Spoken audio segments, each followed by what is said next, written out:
모든 게 의혹으로만 기재되어 있는 언론 보도 하나 가지고 여기서 논의한다는 것 자체가 코미디 같은 상황을 우리 법사위가 스스로 만드는 게 아닌가 싶습니다. 민주당 의원님들 말씀을 하시는데 김웅현이 뭘 인정했다는 겁니까? 고발 사주, 고발 청탁, 뭐 아주 제목이 아주 음험합니다.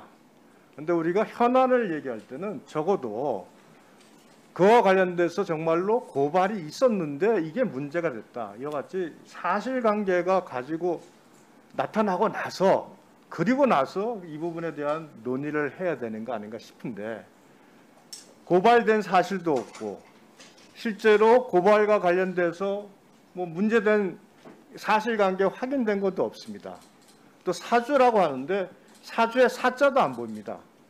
단순히 뭐 무슨 저기 그 텔레그램 사진 자료 몇 개 나와 있고 이런 식으로 실체도 없고 단순히 음모와 주장만이 난무하는 이런 사안을 가지고 우리가 지금 마치 현안인 양 여기서 논의한다는 것 자체가 법사위의 위상을 우리가 스스로 떨어뜨리고 있지 않나 이렇게 생각을 합니다. 지금까지 우리가 현안질이라고 한다면 적어도 뭐 우리 작년 11월에 추미애 장관의 윤석열 총장 징계 의결 이와 같이 구체적으로 어떤 결과가 나왔을 때 우리가 거기에 대해서 현안으로 논의를 하고 서로 뭐 의견을 나누고 하는 것이 의미가 있지 않겠습니까? 채널A 사건, 법무부 차관, 음주 폭행 사건 뭐 이와 같이 구체적이고 사회적으로 논란이 될 만한 사건이 드러날 때 그것이 현안이 되는 것이지 우리 소위 모든 게 의혹으로만 기재되어 있는 언론 보도 하나 가지고 우리가 그걸 현안이라고 하면서 현안 놀이를 한다.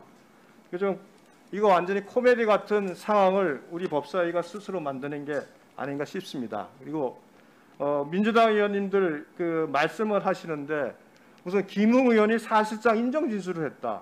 김웅 의원이 뭘 인정했다는 겁니까? 확인되지 않은 내용을 마치 사실인 것처럼 면책 특권을 위해서 말씀하시는 거 아닌가 싶어요. 굉장히 우려가 깊습니다. 또 언론에 보도된 내용을 몇 가지 내용을 가지고 마치 사실인 양 단정적으로 말씀하시는 부분 우리가 이런 걸 가지고 정치공사라고 하지 않습니까? 이런 부분에 대해서 이런 상황이 계속 반복적으로 벌어지는 이런 사안에 대해서 무슨 의미가 있는가 싶고요. 무엇보다도 또 여기에선 그 사안의 당사자라고 하시는 분도 계십니다. 그럼 우리가 말하는 현안질에서 당사자가 있다는 것 자체도 그분이 만일 그 현안에 대해서 묻는다면은 그게 만약 공정성을 담보할 수 있겠습니까? 뭐 스스로 이 부분에 대해서는 회피하시는 게 맞지 않겠나 이런 생각이 듭니다. 그리고 저기 법무부 장관께 자료 제출을 요청하겠습니다. 전재 의원도 요청을 했습니다만 지금 뉴스버스에서도 그렇고 언론에다 징계 의결서의 내용이 드러나죠. 그대로 그 원문 그대로 게재가 돼 있고요. 또 추미애 전 장관이 페이스북에 징계 의결서의 내용이 또 그대로 드러났습니다. 제가 알기로는 이건 대비 자료임에도 불구하고 언론에도 전 장관에게도 이런 자료들이 그대로 제공되는 걸로 봐서 뭐 충분히 저희 의원한테도 이 자료가 제공될 거라고 생각이 됩니다.